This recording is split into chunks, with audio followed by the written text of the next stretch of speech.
그릇된 천국 여행기. 누구나 천국을 생각하면서 그곳이 어떤 곳인지 궁금했던 적이 있을 것이다.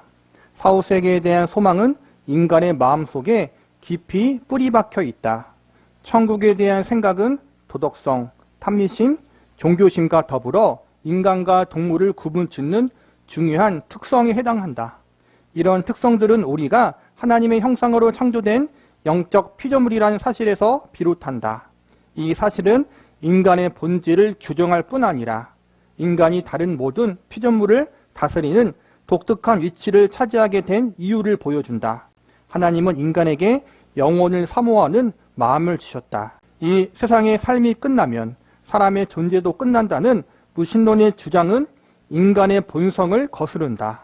그것은 인간의 영성을 부인하는 비인간적인 주장이 아닐 수 없다. 성경은 인간이 하나님을 의식하는 본성을 지니고 있다고 분명하게 가르친다.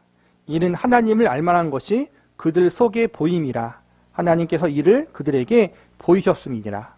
이 말씀의 헬라어 원문을 문자대로 번역하면 하나님에 관한 것이 그들 안에 분명하게 알려졌다는 뜻이다. 인간은 하나님의 존재를 직관적으로 의식한다. 우리는 그분의 존재를 느낄 수 있다. 왜냐하면 하나님이 우리를 창조하실 때 그런 지식을 마음속에 심어주셨기 때문이다. 하나님은 이 생득적 지식을 보완하시기 위해 창조하신 만물을 통해 자신의 영광을 분명하게 드러내셨다.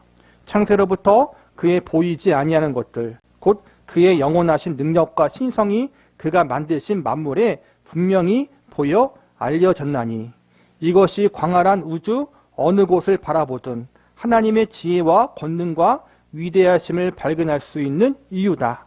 가장 강력한 망원경을 통해 우주의 저 먼 곳을 바라보면 상상을 초월하는 장엄한 모습에 넋을 잃고 말 것이다. 또한 가장 정밀한 현미경을 통해 물방울을 관찰하면 그 정교한 모양을 통해 창조주 하나님의 무한하신 능력과 말로 닿을 수 없는 위대하심을 깨닫게 될 것이다. 그러나 그러한 것들은 우리가 마음과 양심으로 이미 알고 있는 것을 다시 상기시켜주는 역할을 하는데 그칠 뿐이다. 우리는 무한히 영광스러우신 하나님에 의해 창조되었고 우리를 위한 그분의 계획은 이 짧은 지상 생활보다 무한히 더 광대하다. 무신론의 주장은 하나님에 관한 인간의 생특적 지식을 제거하거나 피조세계의 증언을 묵살할 수도 없으며 인간의 양심에 재갈을 물리거나 영혼을 사모하는 마음 혹은 천국에 대한 갈망을 사그러지게 만들 수 없다. 사실 그렇게 하지도 못한다. 이런 사실은 중요한 세계 종교들과 인류 역사에 큰 영향을 미쳤던 문화들이 완전한 낙원 등의 개념을 지니고 있었던 이유를 설명해 준다. 그러나 이러한 사실만으로는 모든 사람이 낙원을 조금씩 다르게 상상하는 이유를 알기 어렵다. 심지어는 천국에 다녀왔다고 주장하는 사람들조차 천국을 설명하는 내용이 제각기 다르다. 하나님이 인간에게 영혼을 사모하는 마음을 주셨다면 천국에 관한 생각이 사람마다 다른 이유는 무엇일까? 인간은 하나님의 형상대로 창조되었기 때문에 그들의 마음과 영혼 가운데 자기를 창조하신 하나님을 갈망하는 마음이 있어요. 하나님이 그 마음을 주셨어요. 그런데 문제는 죄로 말미암아 하나님을 갈망하는 마음이 왜곡되고 변질되고 오염되어서 창조주 하나님께 올려드려야 할 영광을 세상에 썩어질 다른 것에 주는 그러한 죄를 범하게 된 거예요. 다른 종교도 마찬가지예요. 오로지 창조주 하나님께 드려야 할 예배와 경배와 영광을 다른 거짓된 신들, 거짓된 우상에게 주게 되는 것 역시도 영원한 하나님을 사모하는 마음이 변질되고 오염되어서 그런 거예요. 죄로 말미암아. 지난 시간 말했듯이 제사가 나쁜 게 아니에요. 제사는 하나님께 올려드리는 거예요. 원래는. 그런데 그게 변질되어서 거짓된 우상에게 드려지는 걸로 잘못되게 왜곡된 거죠. 하나님께 올려드려야 할 경배를 잘못된 거짓된 신들과 우상에게 주는 걸로 변질되었다. 다 죄로 말미암아 그런 거예요. 천국에 대한 것도 마찬가지예요. 모든 종교가 죽음 이후에 대한 내세에 대한 이야기를 하잖아요. 천국에 대한 이야기도 하고 지옥에 대한 이야기도 하고 마음 가운데 내세에 대한 영원한 다른 세계에 대한 소망이 있는데 그게 변질되어서 잘못된 내세관이 생기게 된 거란 말이에요. 그래, 믿는 사람들도 예외가 아니에요. 믿는 사람들 역시도 하나님을 사모하고 천국을 사모하는 마음이 있는데 죄에서 자유롭지 못하기 때문에 잘못된 하나님의 모습, 성경과 상관없는 내가 믿고 싶고 내가 만나고 싶은 하나님을 왜곡되게 상상 속으로 만들어내서 잘못된 믿음 생활을 하는 사람들이 있잖아요. 성경에 나온 예수님, 성경에 나온 하나님을 믿어야 되는데 자기가 상상으로 만들어낸 혹은 왜곡되고 변질된 사상에 오염되어서 참 하나님과 예수님께 올려드려야 할 것을 거짓된 사이비 교주에게 혹은 잘못된 목사에게 그렇게 관심을 두는 것, 죄로 말미암은 거예요. 천국을 갔다 왔다는 경험도 마찬가지예요. 우리가 죄로 오염되었기 때문에 천국에 갔다 왔던 그 경험도 오염되고 변질될 수 있고 또 하나님이 주신 체험이 아니라 거짓된 사탄과 마귀가 주는 체험일 수도 있는 거예요. 그걸 검증하는 것이 바로 성경이라는 거예요. 성경은 어떻게 말하고 있는가? 그거에 우리가 중심을 둬야 하는데 우리가 그러지 못할 때가 너무나 많이 있다. 결론은 우리가 하나님을 사모하고 천국을 사모하는 마음이 죄로 말미암아 변질되고 왜곡되고 오염되어서 잘못된 하나님, 잘못된 천국을 추구하게 된 것이다. 신라건.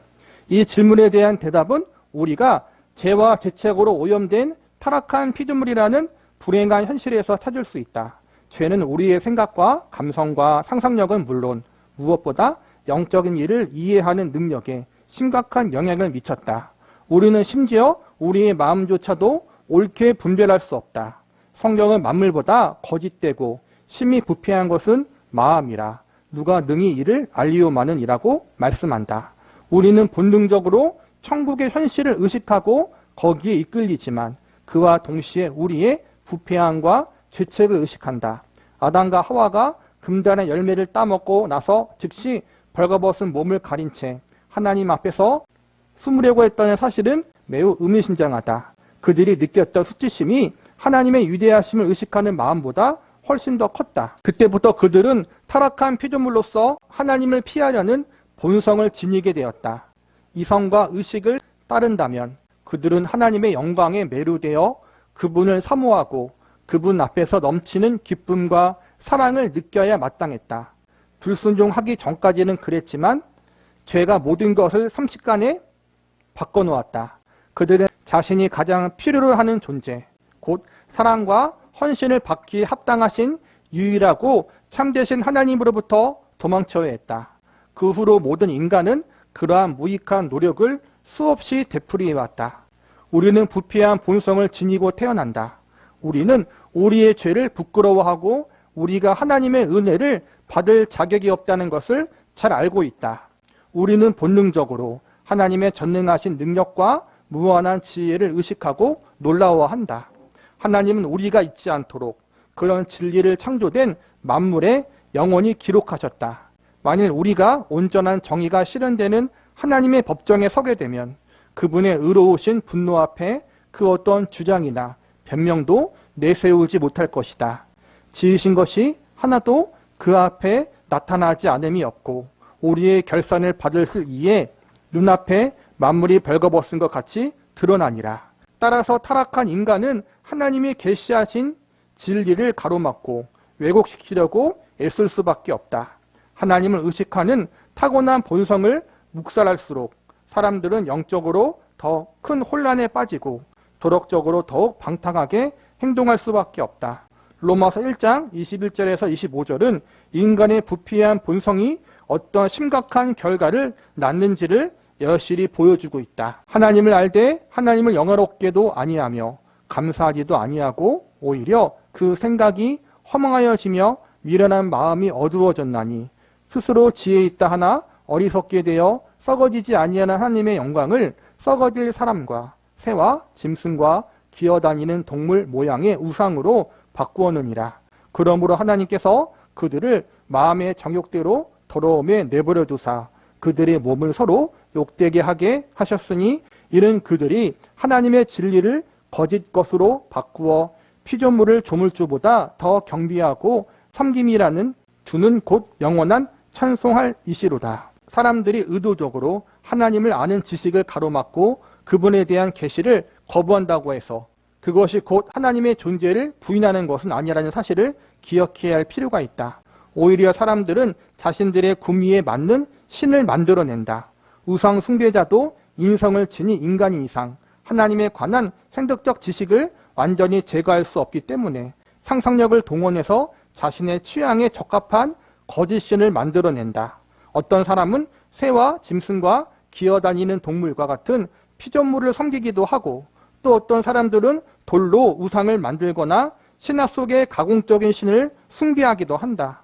오늘날 대다수의 사람들은 개인적으로 자신의 형상을 반영하는 우상을 마음속에 그리며 살고 있다. 그들은 하나님을 섬긴다고 생각하지만 실상은 자아를 숭배하고 있다. 이 모든 것은 피조물을 섬기는 우상 숭배에 해당한다. 그것들 가운데 어느 것이 더 세련되고 더 낫다고 말할 수 없다. 모두가 완고한 무신론에 비해 하나도 나을 것이 없다. 사실 거짓 종교는 완고한 무신론보다 유일하고 참되신 하나님을 더욱 철저하게 부인하고 왜곡한다. 왜냐하면 인간이 만든 종교는 영적 진리를 체계적으로 왜곡시켜 새롭게 변형하기 때문이다. 사후세계에 대한 사람들의 믿음은 거짓 종교에 의해 왜곡될 가능성이 특히 더 크다. 거짓 신을 만들어낸 사람들은 거짓 천국까지 만들어내야 한다.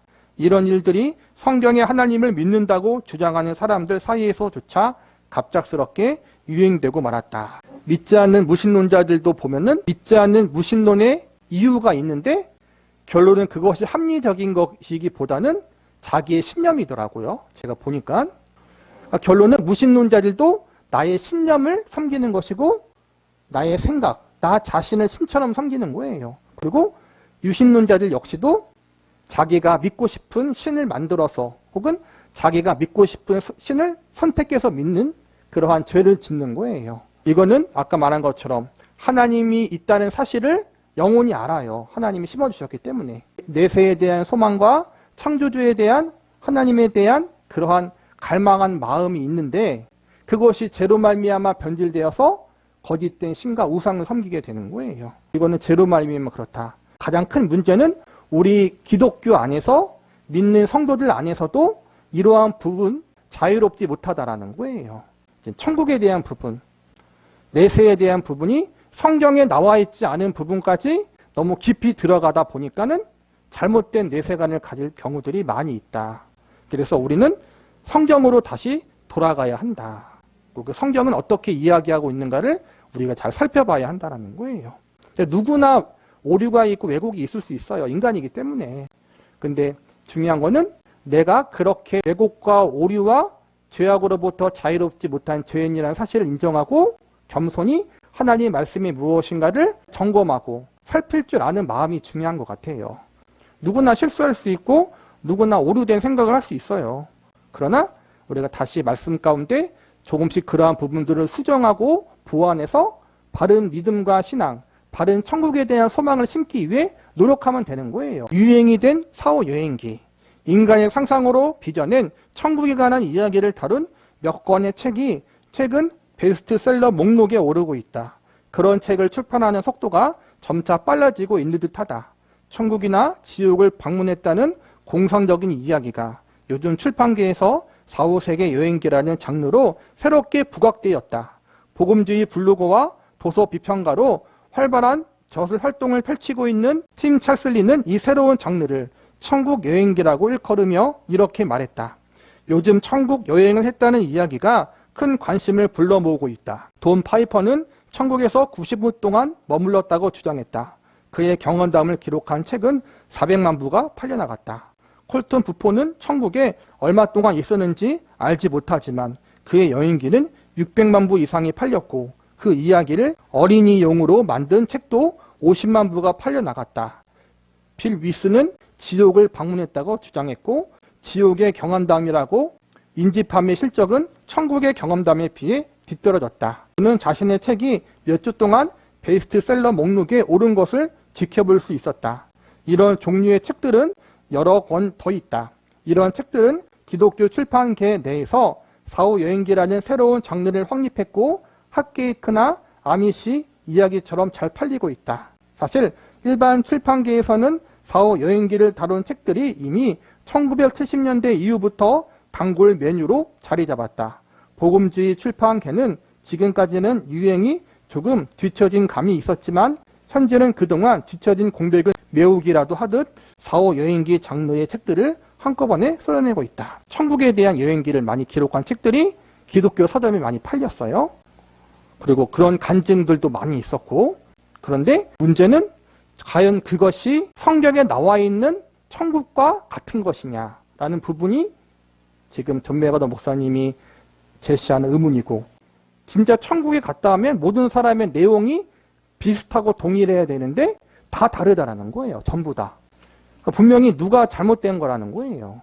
이 책에서는 다 잘못되었다는 거죠. 그리고 우리는 죄인이기 때문에, 그리고 이 땅에서는 우리가 죄의 영향과 사탄의 영향을 받기 때문에 아무리 신령한 경험도, 체험도 오염될 수 있다는 것을 늘 우리가 기억해야 된다는 거예요. 그래서 오염되지 않는 건 하나님의 말씀인 성경 말씀밖에 없다. 이 사실을 늘 기억해야 된다는 거예요. 의학 연구가들이 사후세계를 탐구하기 시작한다. 독자들이 천국 여행기와 임사 체험담에 매료되기 시작한 때는 엘리자베스 키블러 로스 의사의 죽음과 죽어감이 출판된 직후였다. 키블러 로스는 1960년대 말기 환자들을 연구했던 스위스계 미국인 정신과 의사다. 그녀는 죽음의 5단계라는 이론으로 유명하다. 그녀는 죽음에 관한 자신의 생각을 제시하면서 죽었다가 살아난 것으로 보이는 몇몇 사람들의 이야기를 소개했다. 그들은 대부분 수술실에서 외과 의사를 통해 목숨을 건졌으나 사고 현장에서 응급처치원에 의해 의식을 회복한 사람들이었다. 그들의 삶은 저쪽 편에서 경험하거나 보았다고 생각하는 흥미로운 이야기를 전했다. 키블러 로스는 임사체험 현상을 좀 더 깊이 탐구해보기로 결정했다. 그 연구가 사후세계에 관한 자신의 생각을 바꿔 놓았다고 말했다. 그녀는 죽음과 죽어감을 쓰기 위해 연구를 시작하기 전만 해도 죽은 뒤에는 모든 의식을 잃어버린다고 믿었던 합리적인 회의론자였다. 그녀는 이렇게 말했다. 이 연구를 처음 시작할 때만 해도 나는 사후 삶에 대해 아무런 관심이 없었고 죽음이 무엇인지 확실히 알지 못했다. 그러나 그녀는 사람들의 임사체험담을 듣고 초자연적인 것을 믿게 되었다고 말했다. 키블러 로스는 죽음에 관한 그녀의 첫 번째 베스트셀러를 출간한 지 약 5년 뒤에 또 다른 전문가가 임사체험을 연구해 두각을 나타내기 시작했다. 레이먼드 무디도 키블러 로스처럼 인간의 심리에 관심이 있는 의사였다. 그는 사람들이 죽음의 현실에 어떻게 대처하는지에 관한 연구를 진행했다. 그의 첫 번째 책은 다시 산다는 것이었고 이 책은 1975년에 출간되자마자 곧바로 큰 호응을 이끌어내 베스트셀러가 되었다. 무디의 책은 임상적 사망 상태에 이르렀다가 다시 살아난 100여 명의 이야기를 다루었다. 그들은 모두 죽은 저편의 삶을 깨달음과 위로와 평화를 주었던 긍정적인 경험으로 진술했다. 갑작스럽게 세상에 많은 관심으로 죽었다가 살아난 사람들의 증언에 쏠린 듯 보였다. 임상체험을 연구하는 과학자들을 통해 과연 사후세계에 어떠한 진실이 밝혀지려나라는 물음이 초미의 관심사로 떠올랐다. 천국을 경험했다고 주장하는 사람들의 증언이 갈수록 많아졌다. 레이먼드 무디는 첫 번째 책이 성공을 거둔 이후 15년에 걸쳐 여러 권의 후속편을 저술했다. 믿지 않는 사람들 중에서 의사와 과학자들도 사후세계에 대해서 연구해봤다는 거예요. 연구해봤는데 그 중에서 죽었다가 살아난 사람들, 그러니까는 큰 어떠한 사고나 질병으로 말미암아 죽음을 경험했던 사람들, 완전한 죽음은 아니겠지만 심정지를 경험했든지 식물인가 상태를 경험했든지 하면서 그런 상태에 있다가 다시 깨어난 사람, 혹은 말기 암이나 죽음을 앞둔 사람들이 죽기 직전에 여러 번 경험했던 그러한 죽기 직전까지의 체험들을 종합해 봤을 때 대부분의 사람들이 사후세계를 경험했다고 이야기하고, 그래서 의사와 과학자들도 사후세계에 대한 부분들이 있다는 것을 인정하는 케이스가 있다는 거예요. 그런 거를 연구 논문이나 책으로 많이 냈다라는 거예요. 그래서 사후세계라는 것은 꼭 기독교나 다른 종교를 가진 사람들만 믿는 것이 아니라 무신론자들도 사후세계에 대해서 사후세계가 있다라고 이야기할 수 있다라는 거예요. 그러나 아까 말했듯이 이거는 성경이 말하는 천국은 아니라는 거예요. 성경에 죽다 살아난 사람, 신약 성경에 보면 나사로가 있잖아요. 그렇죠? 나사로는 진짜 죽었다가 다시 살아난 사람인데 신기하게도 나사로가 죽었다 살아난 경험을 성경은 자세하게 나와 있지 않아요. 죽었는데 예수님이 다시 살린 내용만 기록되어 있지, 나사로가 죽었던 며칠간의 이야기, 그가 죽어서 영혼이 천국에 가 있던 이야기는 기록되어 있지 않아요. 왜 그럴까? 우리가 그걸 알 필요 없다는 거예요. 예수님이 부활이고 생명이고 그분 안에 참 생명과 영원한 생명과 천국이 있다는 걸 알면 되는 거예요. 그렇죠? 그게 중요한 거지, 나사로가 진짜로 천국에 가서 어떠한 경험을 했는지 그게 중요한 게 아니다. 그러니까 우리는 그 천국의 중심이신 예수님의 관심은 없고 자꾸만 그 콩고물만 관심이 있다는 거예요. 그래서 성경은 예수님 중심의 이야기만 기록하고 있는 거지, 그 밖의 이야기는 우리가 크게 중요하게 부각하지 않은 거예요. 예수님이 중요하기 때문에. 우리는 그게 아니라 자꾸만 신비적인 체험을 중요하게 여기잖아요. 그러한 점을 조심하자는 거예요. 인간의 유한성을 감성적으로 다루는 영지주의의 망령, 사후의 삶에 관한 관심이 갑작스럽게 증폭된 것은 고무적인 현상처럼 보인다. 이 모든 현상은 높은 학식을 갖춘 의학 전문가 두 사람이 외견상으로 이른바 과학적 탐구 방법을 적용해 제각기 연구를 시도한 데서부터 시작되었다. 키블로스는 취리 대학에서 유럽의 가장 권위 있는 의학자들 밑에서 정신과 수업을 받았다. 그녀의 역작이 출간될 당시 그녀는 시카고 의과대학교에서 교수로 일하고 있었다. 또한 첫 번째 책이 출간된 바로 그 다음에 그녀는 하버드 대학교에서 인간의 불면성을 주제로 강의 활동을 펼쳤다. 레이먼드 무디는 버지니아 대학교, 웨스트 조지아 대학교에서 각각 심리학 박사학위를 취득했다. 또한 그는 의사 자격증을 취득해 법정 정신과 의사로 일했고, 조지아와 네바드 주에 있는 권위 있는 여러 의과 대학교에서 의대생을 가르쳤다. 그렇다면 이 저명한 두 의사들은 마침내 영성과 과학의 관계를 밝혀냈을까? 그렇지가 못하다. 엘리자베스 키블로 로스와 레이먼드 무지는 성경의 권위에 대해서는 아무런 관심이 없다. 또한 그들은 존경받는 의사였음에도 불구하고 임사 체험을 연구하는 과정에서 과학을 내팽개치고 경솔하게 중수의 미신을 받아들였다.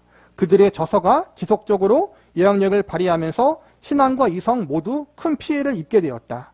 초자연적인 현실을 받아들이는 것과 진리를 믿은 것은 서로 같지 않다. 불신앙으로 성경의 권위를 거부한 채 초자연적인 현실만을 받아들이는 행위는 항상 큰 재앙을 초래하기 마련이다. 키블러 로스와 레이먼드 무디는 그런 사실을 입증하는 산 증인이 되었다.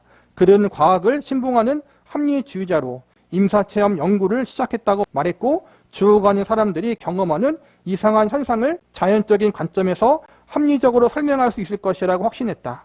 그러나 두 사람 모두 무신론적인 물질주의를 그보다 훨씬 더 해로운 수상으로 대체하고 말았다.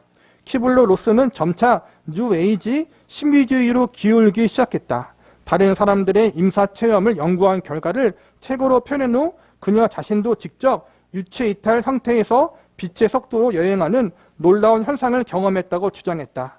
그녀는 죽은 사람과 접촉하기 위해 강령회와 관계를 맺기 시작했고, 뉴에이지 운동을 대표하는 사람 가운데 하나가 되었다. 심지어 한때는 제2 바렘이 이끄는 이상한 컬트 집단에 참여하기도 했다. 제2 바렘은 영들을 육체로 만들어 산 사람과 성행위를 할 수 있다고 주장한 뻔뻔한 사기꾼이었다. 키블러 로스는 신비주의에 빠져든 결과로 과학계에서 명성을 잃게 되었고 남편과도 이혼했다. 키블러 로스는 이렇게 말했다. 물리적인 육체는 단지 집이나 신전 또는 고치에 불과하다. 우리는 죽임이란 변화를 거치게 될 때까지 그 안에 몇 달 또는 몇 년 동안 머물 뿐이다. 우리는 죽는 순간에 고치에서 벗어나 다시 한번 나비처럼 자유로워진다. 죽음에 관한 한 세계에서 가장 유명한 권위자가 죽음 자체 현실을 의문시하기까지 그리 많은 시간이 걸리지 않았다. 키블러 로스는 죽음은 없었다. 단지 하나의 영역에서 또 다른 영역으로 전환하는 것만이 존재했다라고 결론지었다.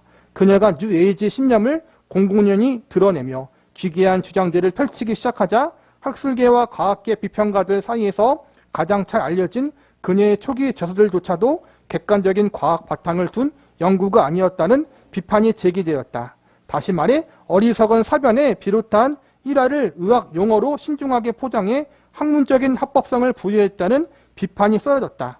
키블러 로스가 신비주의와 뉴에이지 세상으로 더 깊이 빠져들수록 학술계와 과학계에서 그녀의 명성은 점차 그 빛을 잃게 되었다. 그녀는 1990년대 중반 뇌졸중이 여러 차례 발병해 신체 일부가 마비되는 고통을 겪다 2004년에 애리조나주의 한 요양원에서 치료를 맞았다. 그럼에도 불구하고 그녀의 저서들은 아직까지 죽음과 사후세계에 관한 서구 사회 관점에서 강력하게 영향을 미치고 있다. 하버드 대학교에서 교수도 하고 그 다음에 미국의 유명 대학원 대학교에서 석사 박사학위를 딴 사람이 죽음에 관한 연구를 하면서 죽음 이후에 뭔가 있다는 걸 밝혀냈다는 거예요. 그런데 그녀는 기독교 신자가 아니었고 성경을 무시하는 사람이었어요. 죽음 이후에 무엇이 있다, 내세가 있다는 것을 알게 된 후 그녀의 사상은 다른 종교 혹은 뉴에이지도 나오고 강령회라고 나오는데, 강령회가 뭐냐면은 사울 왕이 사무엘 선지자가 죽은 다음에 하나님께 버림받았는데 블레셋 민족과 전쟁을 앞두고 두려운 나머지 접신하는 사람을 찾아가잖아요. 죽은 사무엘을 불러달라고 하잖아요. 그게 강령인데, 죽은 사람을 불러서 살아있는 사람에게 잠시 동안 이렇게 덧입는 거예요. 그게 강령. 과학자자 유명한 의사였던 사람이, 하버드대 교수였던 사람이 이런 것에 빠졌다라는 거예요. 내세가 있다는 것을 알고서 그게 성경적으로 바르게 갔다면 좋을 텐데 그러한 신앙이 없으니까 잘못된 것을 탐닉하게 됐다는 거예요.